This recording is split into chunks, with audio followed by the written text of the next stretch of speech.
So were there any other stories that you wanted to share about your experience in Vietnam? So many. So many. Just a couple of things that I wanted to touch on. The first official thing that we did before even a meeting, they took us to pay our respects to Ho Chi Minh. And people probably don't know this. I didn't really realize it until I started looking into this trip, is that his body is preserved the same way that Lenin is preserved in Russia.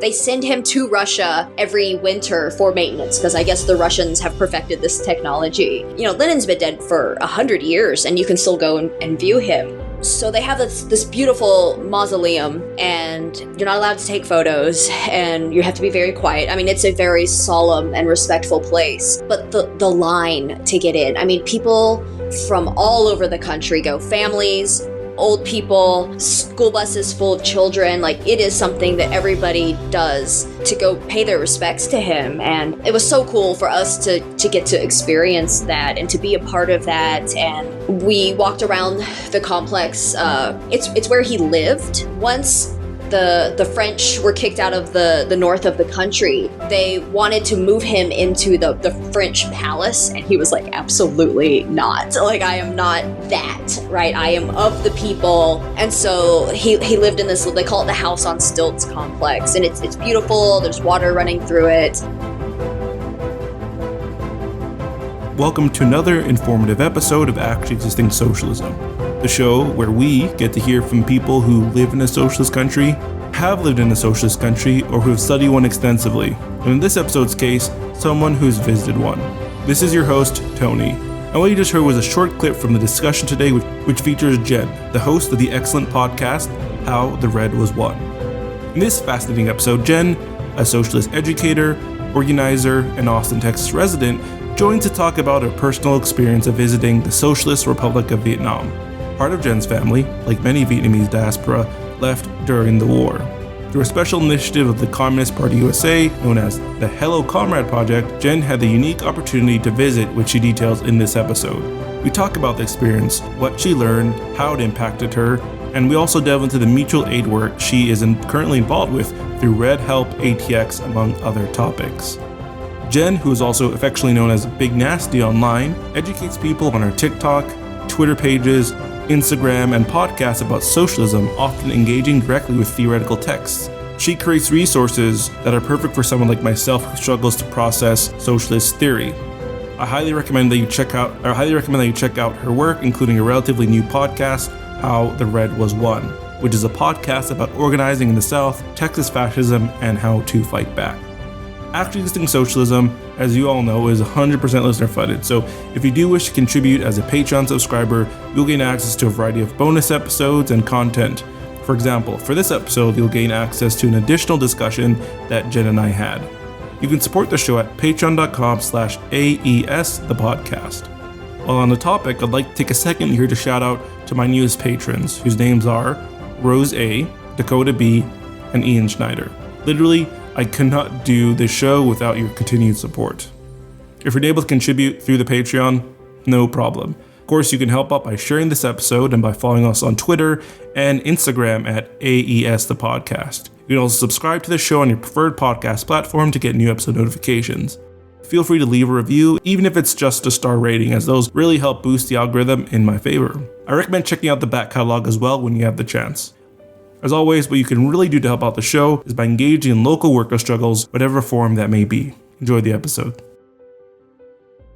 This is the long-awaited Vietnam episode that I know a lot of listeners have been asking for. Very excited and glad to welcome Jen to the show. Thanks so much for being here, Jen. Hello. Thanks, Tony. One thing we love focusing on in this show is people's experiences of socialism. Those experiences can be shaped by a whole variety of things. It could be shaped by one's class position, one's family history, one's commitment or lack of commitment to socialist construction. There's a whole variety of ways that gets impacted. And I look forward to exploring that with you through this discussion. You went on a delegation trip to Vietnam relatively recently. Can you kind of give us some background as to how you even got involved on such a trip? Vietnam has always been a place that I have wanted to visit. It's always been a goal of mine to get there somehow. My grandmother was Vietnamese and my mom was actually born in Saigon. she was like a product of the war, right?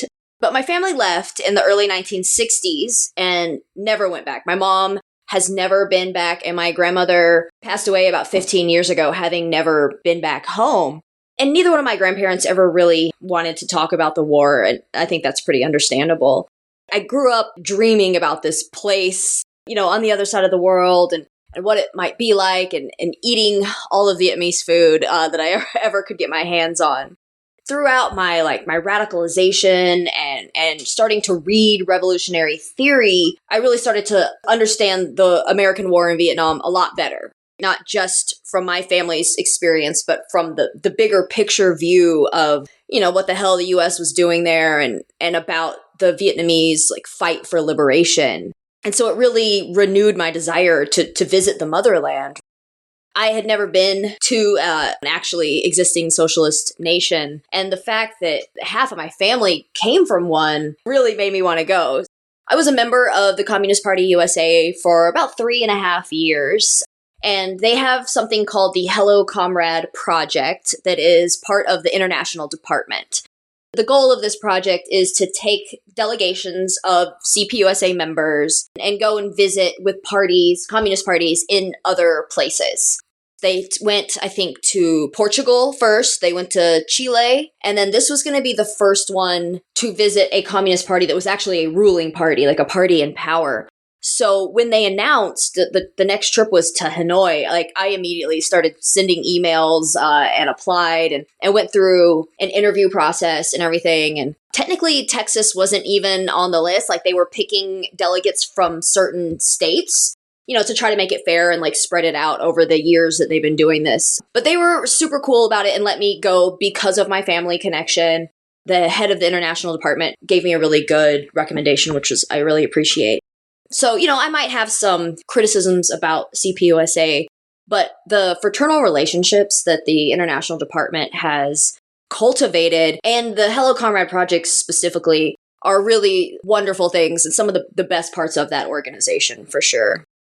Awesome. Yeah, no, I think that's one thing I recommend for listeners to do if you have the opportunity to do so, whether it's through your local Communist Party or even just solidarity organizations such as that exist for Cuba. These are all opportunities that you could take a hold of to actually visit actually existing socialist countries in that fraternal kind of way. Where you're not there as a tourist or as, a whole host of other things, but as someone who's there to witness and to experience the socialist project and to hopefully bring some of those ideas back home. Yeah, it was such a unique experience too, and because we were part of this delegation, we had dedicated translators with us the whole time, and we met with, oh my God, we had so many meetings. It was exhausting and in the best possible way, right? But we met with so many different commissions and committees and party organs and, and just, I had an entire notebook just full of notes trying to learn as much as I can. And I am by no means an expert on the Vietnamese economy or what their socialist project looks like. But I definitely tried to learn as much as I could. Yeah, definitely if you can go as something like that. But also, I think, going as a tourist, if that's your only option, is still a very cool thing to be able to do. It's not real communism unless there's a lot of meetings. That seems to be the case. So many meetings. It was great, though. It was really good. And I got to dress like an adult, which, in my real life, I work in a gym, so I just wear spandex all day. So it was nice to do official things and feel like a grown person for once. Given that intro, and it seems like a very interesting experience, can you break down for us what are some of the things that you learned or even just experienced of how socialism, actually existing socialism, functions in Vietnam? Mm-hmm. You got to say that key word. I love it when the movie drops the name of the movie. So you got to say actually existing socialism as much as possible. I'm not going to lie. I love that when my guests do that. I think Gerald Horne did it when I interviewed him and I was like, yes. Yes. I didn't know you interviewed Gerald Horne. I have to look that one up. That's impressive. That's a good get. Very cool. Okay, so we met, like I said, with so many different party and governmental entities, right? And the line there is a little bit blurred, right? Because Vietnam is a single party state and the Communist Party is the party in charge. Obviously, in their constitution or whatever, it is very explicitly laid out. But to just the layman, it seems like those lines are fairly blurred, right? On the first official meeting we had was with the Commission for External Relations. And what they specifically do is party-to-party relationships, right? That's why we met with them first. They are like the welcome wagon when other communist parties come to visit. So some of the important takeaways from this meeting were they discussed how Vietnam has been dealing with Reconstruction since these multiple wars of liberation that they had in the last century. Beating the U.S. in 1975, as the U.S. tends to do, we put sanctions on their country. So we not only destroyed tons of acreage of their farmland, but we made it very difficult for them to trade and import enough food and rebuild their country. So originally, when they first got liberation, they were kind of strictly building socialism a la USSR style. But that wasn't working. And, we were trying to crush them with these sanctions. So in 1986, they enacted what they call the Doi Moi reforms, the economic renovation process. And essentially what this did was open up the markets a little bit. And it led to essentially all the US really wanted was to pretend like they weren't strictly socialists, right? Because the US hates socialists. And we really just wanted to put a KFC at their airport. It was one of the first things I noticed when I landed in Hanoi was a KFC at the airport. And I was like, oh, this is literally all the US wanted. And so they gave us that, right? So opening up these markets a little bit, doing these market reforms, into what they call a socialist-oriented market economy. That is a phrase that was used over and over again to describe, China calls it socialism with Chinese characteristics. This is just the Vietnamese version of that, right? We understand that socialism is a process. It's not just a snap your fingers and everything's cool again, but it is a process of slowly shifting markets, shifting the economy, shifting the way that all of these things work. So they did this in 1986. It led to eventually Bill Clinton in 1994 finally lifted the sanctions that the U.S. had put on the country, which led to rapid economic growth. And I have a few statistics here. I won't bog you down with a lot of numbers, but these are some really important ones. So between the years 1993, the number of poor households was 58%. This is people living below their determined poverty line. Okay, 58%, more than half of the country. In the year 2023, that number is now 2.9%. So wow. Most of the country lifted out of extreme poverty, right? During the same time period, the GDP per capita increased 3 times, 300% increase in GDP, and infant mortality rates dropped threefold for that as well. And obviously we know those things are connected, right? Healthcare outcomes and poverty rates are very linked. Right now, kids, poor folks, ethnic minorities, and the elderly get free healthcare. And that the eventual goal is a single payer system, but they're still just not quite able to do that yet. This is something else they reiterated a lot, was this foreign policy of independence, self-reliance, peace, and friendship. They really have always just wanted no beef with no one. The French came there, the US came there, China came there, right? They really just want to kind of live in peace with their neighbors. Another thing that was reiterated a lot is how Marxism, Leninism, Ho Chi Minh thought is their governing foundation, right? Everything goes back to the liberatory writings, the ideas that Ho Chi Minh had that led to the liberation of Vietnam. So his ideas are their lodestar, right? The shining light that they use as their guide.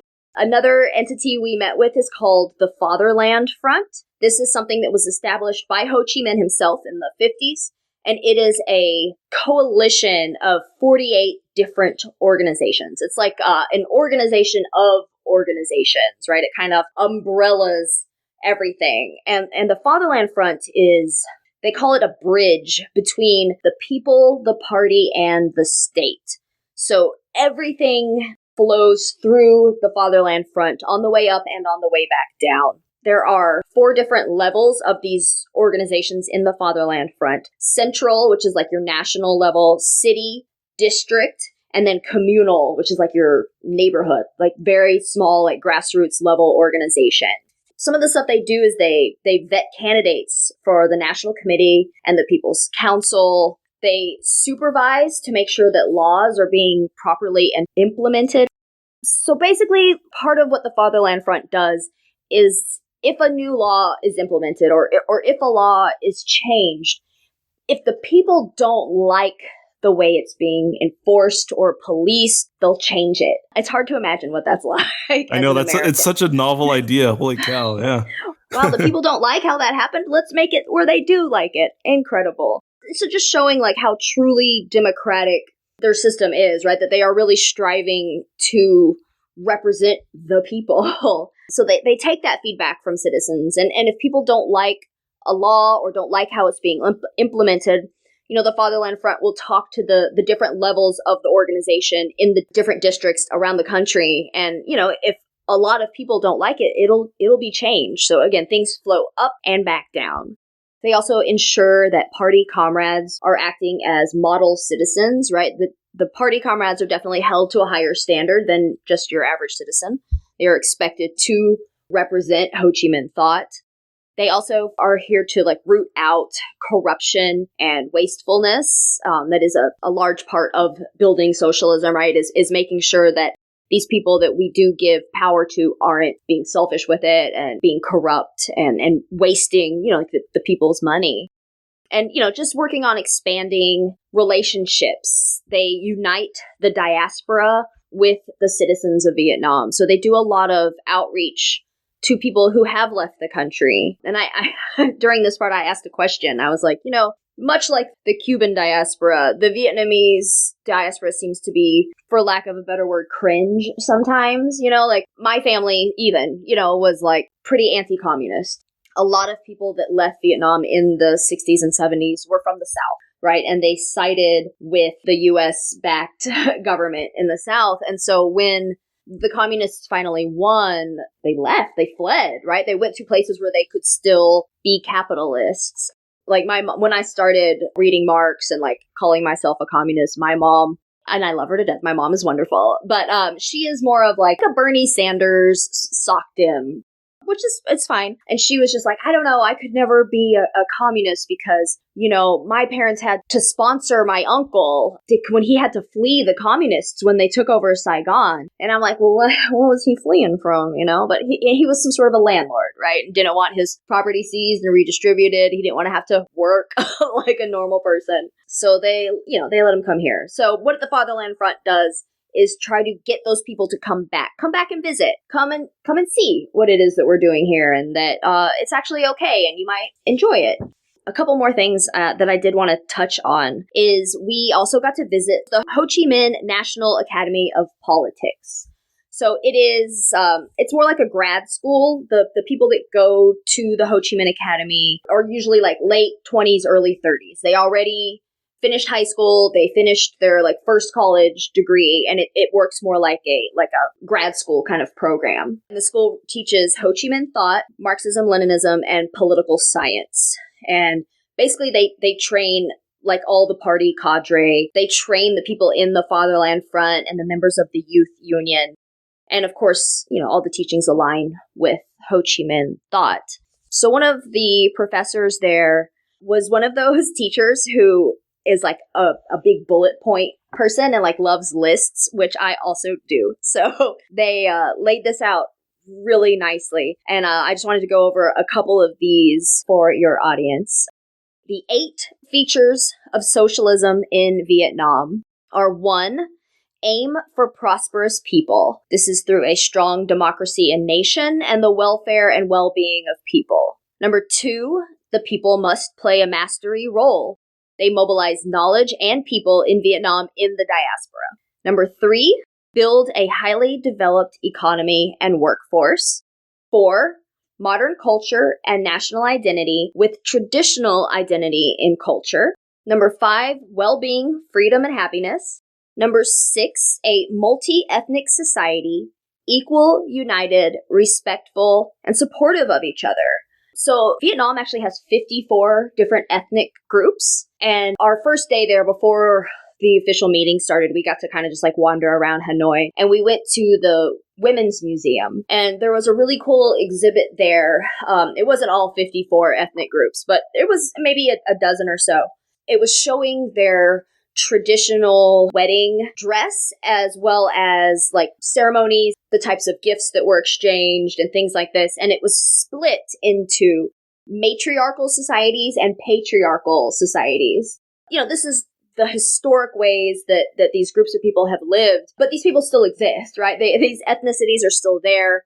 And a lot of these people still live in these small villages outside of the big cities. And so when the communists first started ruling, they tried to like homogenize all of these things and kind of be like, hey, we're all Vietnamese, let's all do it this way. But, you know, people are very attached to their history and their traditions. And so there was a lot of pushback against that. And again, the government listened and was like, okay, no, you know, that makes a lot of sense. There's nothing wrong with keeping your traditions alive. And so kind of rewrote this to where it's like, okay, we do have this multi-ethnic society. And as long as we're all united and respectful of each other, working towards common goals, there's no reason not to allow, you know, everyone to have their own traditions and stuff. Number 7 is build a socialist state of, by, and for the people of Vietnam. And then number 8, maintain friendship and cooperation with all countries of the world. And again, reiterating that idea of non-interference. And then from the same professor, I have the 8 steps to socialism in Vietnam.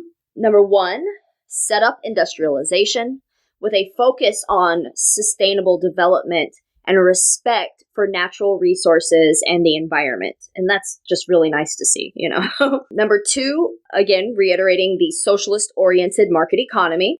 Number 3, build advanced culture with national identity and social advancement. Number 4, firmly safeguard national defense. So Vietnam does have conscripted service for men between the ages of 18 to 25. They have to serve 2 years. Women are also allowed to join, but they're not forced to. But they do have a lot of exceptions. So you could go to college, you could do something kind of like Peace Corps-esque, but there is conscripted service for men. Number 5, independence, self-reliance, peace, and freedom. Number 6, national unity. Number 7, a truly democratically governed socialist state. And number 8, a truly clean and strong party. The translation clean is kind of weird there, but what it really means is like ideologically pure, focusing on that Marxism, Leninism, Ho Chi Minh thought, right? I can keep going if you have questions or whatever. Yeah, so I think what I'll do is maybe I'll interject here and want to keep going because I think this is all great information that you're providing, and I want to make sure people get a chance to hear it. Couple thoughts. Yeah, please. Thanks for clarifying at the start there that the Vietnam War was a definitive Vietnamese victory. Mm-hmm. That's something that's definitely gets obscured over in the West, which is infuriating. Oh, well, I mean, it's embarrassing for the U.S., you know?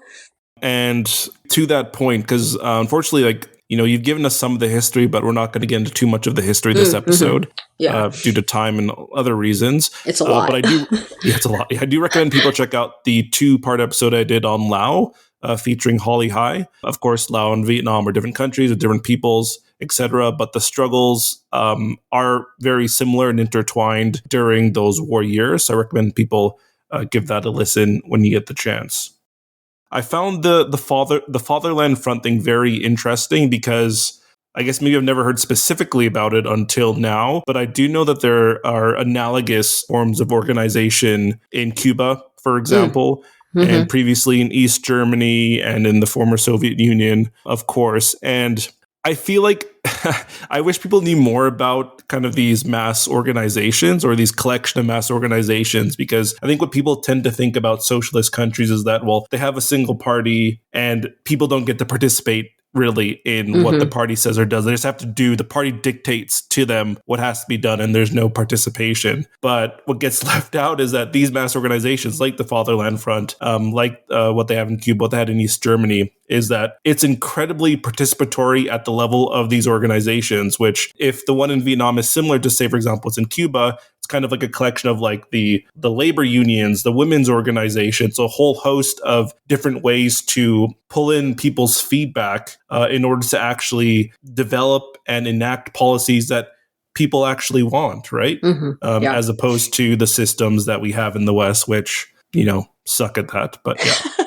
It can be hard for us because we live under a very different system than anybody else in the world. Either most Western democracies have more of a parliamentary system, right? So they have maybe like 5 or 6 major parties that it kind of shifts which one has a majority in their parliament. It kind of ebbs and flows. And a lot of them do have a communist party that might have a couple of seats here and there. And we look at that as us and our 2-party system where our 2 parties are essentially the same. And we're like, well, we should have a parliamentary system. That would make a lot more sense. We could get different ideas through the system and into power a little bit, which I think is a fine goal for a Western democracy if we're going to try to keep that.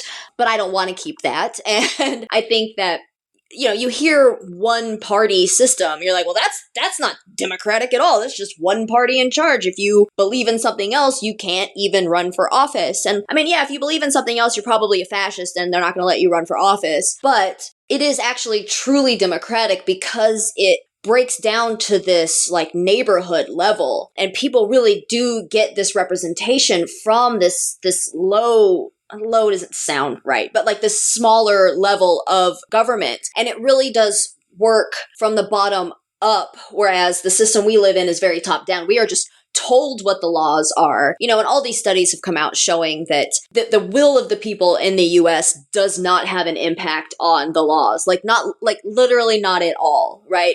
Our votes barely even count, at least, in the presidential election. Mine has never counted. I live in Texas, So sometimes it's hard for us to wrap our minds around this, but when you look at it broken down this way, and most of these different organizations that we met with fall under the umbrella of the Fatherland Front. And like the Ho Chi Minh Youth Union we met with represents, I think it's like 8 million people between the ages of 16 and 30, and like they really focus on these young people. They have like a young doctors union that's a part of that, and just getting input from all these different sectors of daily life and of regular people.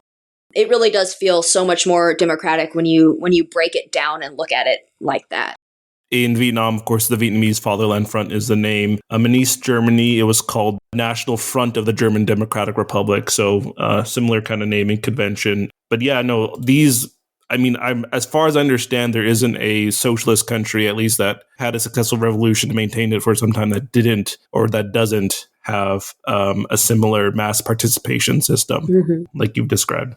Yeah, I mean, it just makes sense too. And like to protect your revolution and to build socialism, you have to have that input from people on all levels, the people on the ground. And if the working people in the neighborhoods or on the farms or on the countryside are unhappy and you're not even there listening to them, you're going to get overthrown. You're going to lose your revolution. It's so important for them to be listening to people and taking their input into consideration. Just one example quickly before we move on to the next question. I know Cuba, for example, recently had their new constitution, which they voted in, as well as a new family code in the past couple of years. And part of the process for that included meetings. I think maybe like thousands upon thousands of meetings to collect feedback, utilizing their version of the Fatherland Front. People are meeting in their workplaces, or they're meeting for this union, or they're meeting as part of a women's organization, et cetera, to provide and funnel that feedback to the government. I did an episode with Calla Walsh on this. That's she breaks down kind of how democracy works. And that's very key, I think, for listeners, just to, remember that democracy has a much wider definition that's been expressed within socialism, within socialist countries, than in liberal democracies or any other form of governance. 100%. So were there any other stories that you wanted to share about your experience at Vietnam? So many. So many. Just a couple of things that I wanted to touch on. The first official thing that we did before even a meeting, they took us to pay our respects to Ho Chi Minh. And I guess people probably don't know this. I didn't really realize it until I started looking into this trip, is that his body is preserved the same way that Lenin is preserved in Russia. They send him to Russia every winter for maintenance because I guess the Russians have perfected this technology. Lenin's been dead for 100 years and you can still go and view him. So they have this beautiful mausoleum and you're not allowed to take photos and you have to be very quiet. I mean, it's a very solemn and respectful place, but the line to get in, I mean, people from all over the country go, families, old people, school buses full of children. Like, it is something that everybody does to go pay their respects to him. And it was so cool for us to get to experience that and to be a part of that. And we walked around the complex. It's where he lived. Once the French were kicked out of the north of the country, they wanted to move him into the French palace. And he was like, absolutely not. Like, I am not that, right? I am of the people. And so he lived in this, they call it the House on Stilts complex. And it's beautiful. There's water running through it. Something that I particularly enjoyed because I'm a personal trainer. I'm a fitness nerd. Ho Chi Minh was focused on like health and fitness, and they had like some weights and some like bands and stuff. And he would always go on a little walk and do his calisthenics in that area. And that was a very fun little thing for me. I definitely took a picture of his little weights, even though he was a lifelong smoker. And one of the things he told people, not to like emulate him, but like he did try to live a life that the people could look up to. But he said the two things that the people should do not like him were they shouldn't smoke and that they should have children, because Ho Chi Minh never had children. He said that all of the children of Vietnam were his kids, but he never actually had any himself. He literally just spent his entire life, 79 years, working for the independence and happiness of his people. So I don't know, I thought that was kind of sad, kind of sweet, right? I like that level of like self-reflection, right? That he's like, don't do this, right? This is what I'm doing. Don't do it. Although like everybody smokes. Everybody in Vietnam smokes. Yeah. It's interesting that he never had any children. That's something I guess never really thought of, but now it makes sense why I never thought about it, which I think is maybe for any political leader is not very common, but even for communist leaders, it's very uncommon. It's interesting. Yeah, he never married. He never had kids. He literally just dedicated his entire life like to the people. So that was a really cool thing that we got to experience. And something else that I did want to touch on, it is the thing that we were specifically asked to come back and talk about like as much as possible. We'd spent 3 different visits with the Vietnam Association for the Victims of Agent Orange. And we visited with the president of that association. We went to a commune where adult victims of Agent Orange live, and we visited, commune isn't really the word, it's kind of like a school, but some of the children live there. But there are children nowadays who are still considered victims of Agent Orange. So some of the information we were given on that is it will take 270 years to be rid of the American war legacy in Vietnam. And that includes unexploded bombs that every year, like a dozen or so, usually children that are kind of playing in the countryside. It's in the more rural areas. There are unexploded munitions everywhere. And so kids come upon them and they explode, like when they pick them up or rattle them or whatever. They look like little toys, like kids don't know. So that still happens every year. And then, of course, Agent Orange, right? Between the years of 1961 and 71, the U.S. engaged in chemical warfare in Vietnam and dumped about 20,000 gallons of this poison all over, specifically the farmland, but just all over the central and south part of the country. 25% of the land in the south was contaminated. And at the time, 4.8 million people were exposed to Agent Orange. 3 million of them considered victims, which is like people that are having long-term effects from it. This led to poverty, extreme birth defects, and these people lived and died in extreme pain. The phrase that was used multiple times to describe these people was the most miserable among the miserable. What this poison did to people it's hard to even like wrap your head around. So, the people, the soldiers that fought the Americans that were exposed to it at the time, they're not even soldiers, all of them were just farmers, just people that had this stuff dumped on themselves and their land and everything.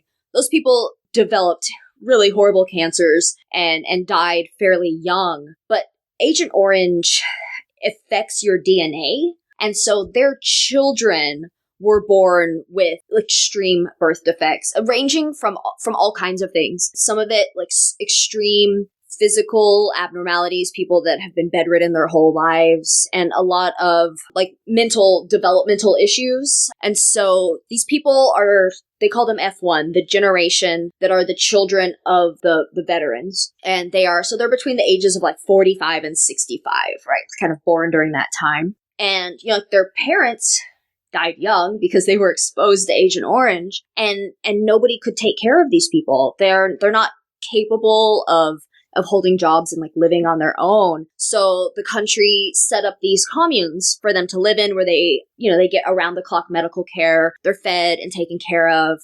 And we got to go visit them. And I'm so glad that we did. It was a really hard day, really, really sad, but also like they were the nicest people and like so happy to meet us. And I am a heavily tattooed person, and that's definitely not something they see a lot. So they were very interested in like what the hell I'm doing. And we had a couple of black comrades with us too. And I don't think they'd ever really seen like dark skinned people. So they were just like fascinated by this weird group of Americans that came in. Just the kindest people, and the nursing staff, just the best people you'll ever meet, right? That have to just deal with these repercussions. Of course, the U.S. has never paid reparations to anyone for anything. And so the ask that they wanted us to come back and push for a bill, right, to pass a bill. Barbara Lee from California has proposed this every year, every session, every legislative session. And it's never, obviously hasn't passed, right? So it's something they wanted us to come back and push for, is this bill to fund these Agent Orange centers, these communes. The littlest thing we can do is just email your representative to ask them to do this whenever she probably, ideally, introduces it again in the next legislative session. And just like one more note on Agent Orange, American soldiers were affected by it too. Most of the American soldiers that were tasked with handling it were just told that it was like a defoliant, which I guess, I mean, it is. It did destroy the plants, but it destroyed literally everything and poisoned the water and affected the American soldiers. And it's important to remember that there was a draft for that, right? Like these people didn't even sign up for this. They were forced to go and handle these poisons. And then they came back and they got sick. They got cancers, and they also had a lot of severely disabled children. And we know what healthcare in this country is like. So it's really important that we just try to get, some funding, somebody to try to help these people here and in Vietnam. How bombing has impacted like oppressed populations, bombings by the West, whether that's today in Gaza right now, or in Vietnam, like you mentioned, or Laos. It is such a powerful weapon against progress, right? That is still being used. The episode I did about Laos, we talked at length about the bombing campaign there. And like there's this one story that Holly told me of. I think it was a woman she met, or maybe it was the person's mother actually. But this person had to give birth by herself in like a forest because people couldn't congregate. So everyone was kind of like hiding in like caves and stuff like that, right? And so the baby was coming and no one else could come see her because they might be seen from above. So she delivered this baby in like this kind of like already like desiccated like landscape, right? Yeah. No, it's just absolutely horrible. And definitely, I recommend people to reach out to your representatives to, I guess we know how the utility of that, how maybe not so helpful it can be, but you got to do what you can do, right? So. Yeah, I mean, obviously I am more revolutionary minded than reform, but things like this that can materially help people that our country has hurt so badly are important reforms that we should definitely focus on. Given everything you've talked about already, how did this experience coming back? So it seems like there's a lot of positive things that you experienced there, a lot of hard things that you had to experience there as well. How did that fit in with or go against your previous conceptions of what Vietnam is like or was like? How did that, I guess, maybe clash or conform to what you'd learned based on your family's history in Vietnam? I'd read about Vietnam and socialism and watched Luna Oi. I definitely watched as much Luna Oi videos as I could beforehand just She's great. to learn. Yeah, she's wonderful. But I still wasn't sure what to expect, right? One of the just the most obvious things, while walking around, is to see flying side by side everywhere. And sometimes it's just Vietnam flag, ham sick flag, Vietnam flag, ham sick flag. And just to see hammer and sickles everywhere just made my little commie heart very happy. That it's just such a very normal, whatever thing, Yeah. Whereas here, if I were to fly this flag behind me, this is the Vietnam hamsick. If I were to fly that outside of my house, don't think my neighbors would be super stoked about it. Even, my liberal neighbors with the in this house we believe signs. I don't know how they would really take that. So it was just really cool to see. I mean, obviously they're open about it, but it's just different to be there, right? And Uncle Ho is everywhere. His picture is everywhere. Every meeting we went to, they had a bust of Ho Chi Minh in that room with fresh flowers. There are flowers everywhere. They grow so much wonderful things. It's a really good environment for growing, not just food, but beautiful flowers. It's nice having a national hero that is worthy of being a national hero, right?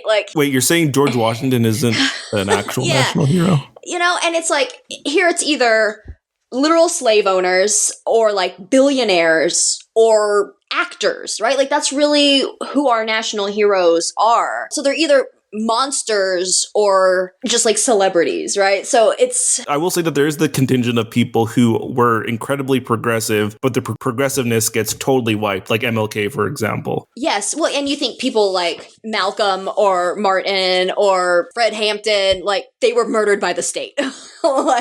So all of our worthy heroes are state killed on purpose. So yeah, it was great seeing that, and it made me, I don't know, it just made me feel good, to see, that it was so normal for everybody. People don't even notice it anymore. But as someone who isn't used to it, I thought about that a lot. My mom was pretty worried about me traveling so far away by myself. Most of the other comrades went in pairs of two, and flew together. I traveled the whole thing by myself. And then after our week delegation, I stayed another week in Hanoi. I went to some museums. I walked around. I ate every single bowl of soup I could get my hands on and just kind of explored the city. So my mom was super worried about me, being in this. And Hanoi is a 8 million people city, Austin is maybe 1 million, during the tourist season. So it's this massive, dense city. And I was a little worried myself too. I'm a tough broad, but certainly didn't have any weapons on me or anything, just walking around by myself. But I felt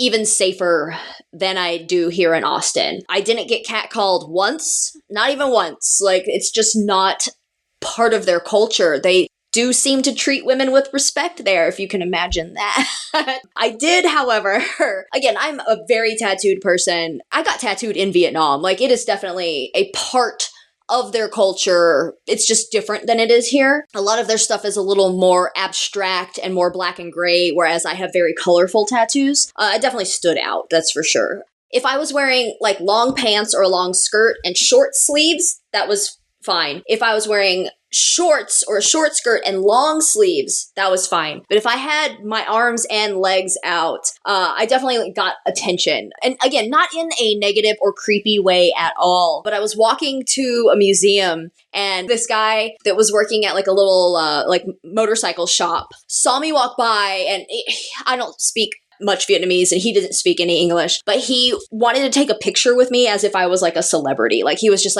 oh my God, I have to meet this person. But it was flattering. Again, it wasn't creepy at all. So it was a cool experience just walking around the city. And then I could talk about the food all day. We should do a whole podcast just about soup. But it was amazing. I've been a vegetarian for 20 years, but before going on this trip, I decided that I wanted to be able to eat everything. So I broke my vegetarianness. I eased myself into eating meat for the 3 months before I left. And then I ate literally everything in Vietnam. I tried foods that I would never have tried otherwise. That's awesome. Yeah, I had all the beef. Sounds like a lot of work too, like to go through that process. Yeah.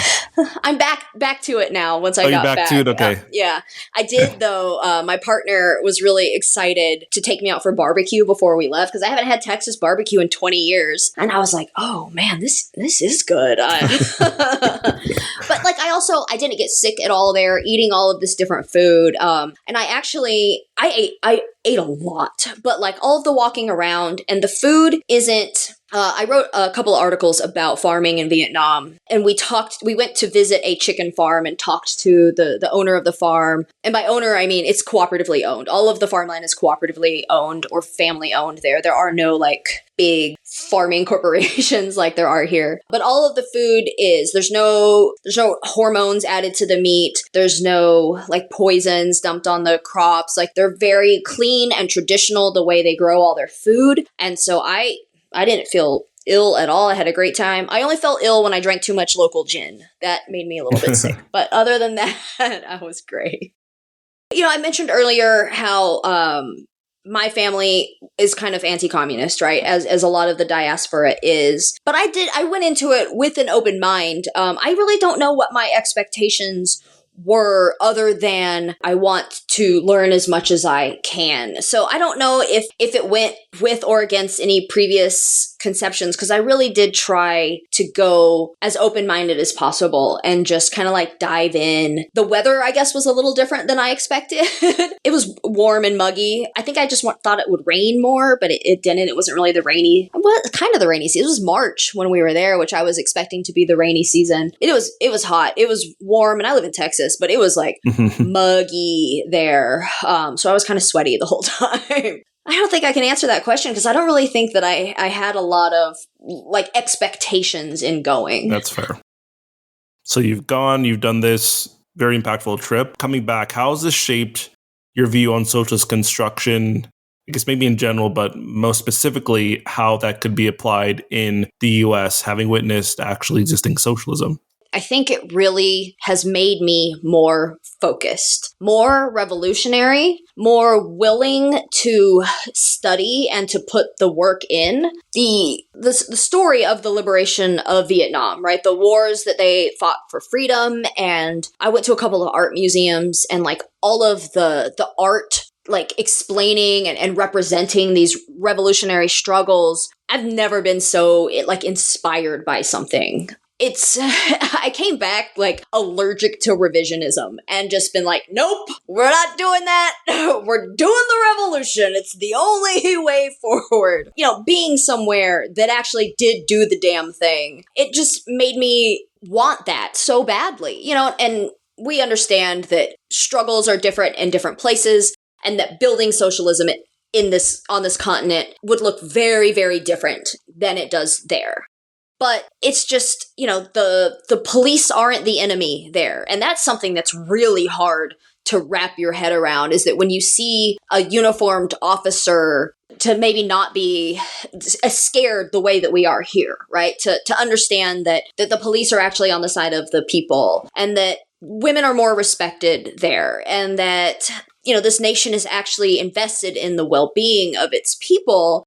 It was just like so inspiring. And I just really, I came back kind of like disillusioned with like revisionist goals, and just like really like done with that side of things, and really, really just wanting to focus on what does it actually take to do that here, and in the ways that it can be similar, and obviously the major ways that it would be different here, but like wanting to study that and understand it more and work towards that, rather than doing these little incrementalist things that a lot of the Western left kind of gets bogged down in, I think.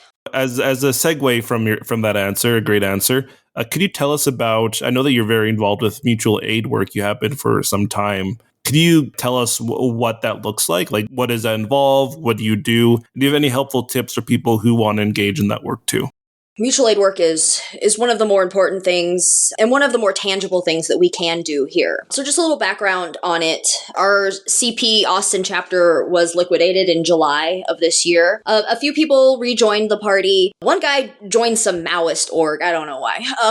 But the rest of us decided to stay together and rebrand as a mutual aid, like a communist mutual aid group, right? We call ourselves Red Help ATX. And, one of the main reasons that we were kicked out of the party was our focus on the houseless community. It's something that we have really worked hard to build. We're trying to build trust with the houseless community here in Austin. And in my opinion, like aligning with houseless communities, migrant workers, and prisoners is the answer to the peasant question here, right? That's kind of how I've seen it, how I've analyzed it. When I read about the peasant question, those are the modern groups that I think of, because we don't really have like a one-to-one ratio of peasants here in the same way that Russia or China or even Vietnam had during their revolutionary time, right? So if you want to kind of extrapolate from that peasant question, we have the working class that obviously we should be working with and uniting. But I think it's so important not to leave out this huge group of people. I don't know the numbers off the top of my head about how many people are in prison in the US right now, but including people that are like ex-cons that lose their voting rights, have a hard time getting a job. These people are already in a lot of ways radicalized. Like the system has been crushing them. Same for like migrant workers, right? People that come here for a better life and then they're talked horribly about by our politicians. They're just like disposable people in our society so much. And I think that ignoring these groups of people and ignoring their revolutionary potential really does harm to the movement. So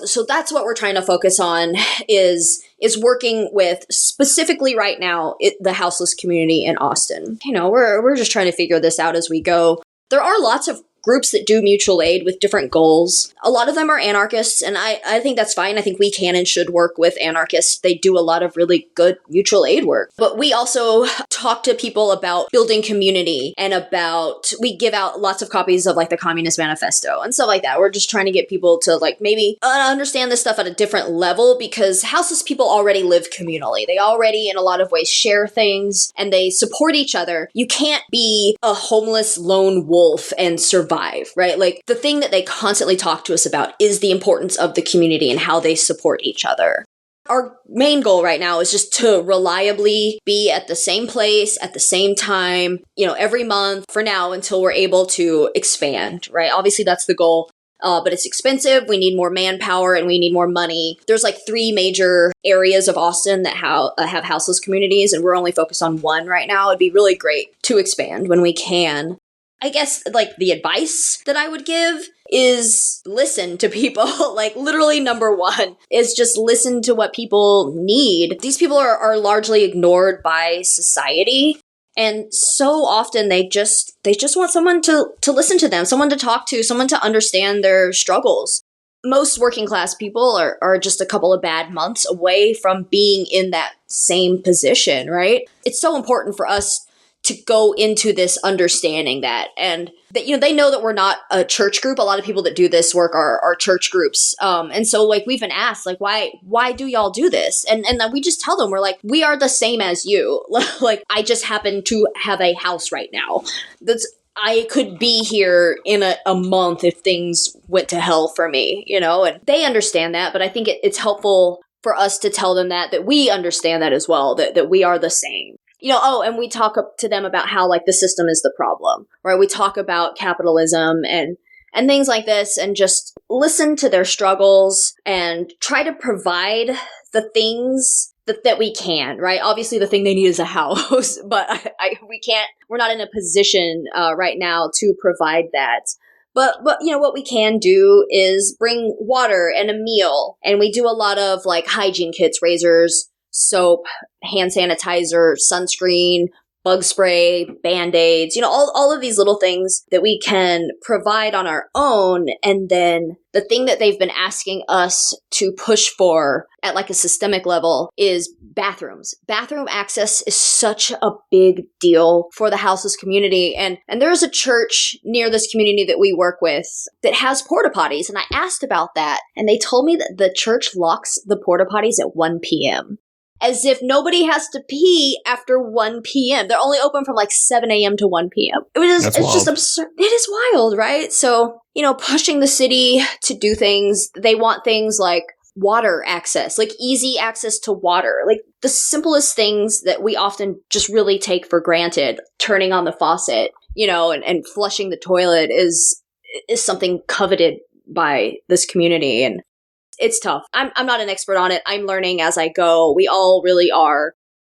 But I do think we can study, people that did this work before us and people that are doing it currently. And obviously, like, we look to the Black Panther Party for inspiration with their like breakfast program was one of the best things that they were able to do to reach the community, right? To show that they were part of the community and that they cared and that they were invested in helping these, specifically children, right? But in helping the community. Reading the work of the Panthers and learning about that stuff is very important to engage in mutual aid work.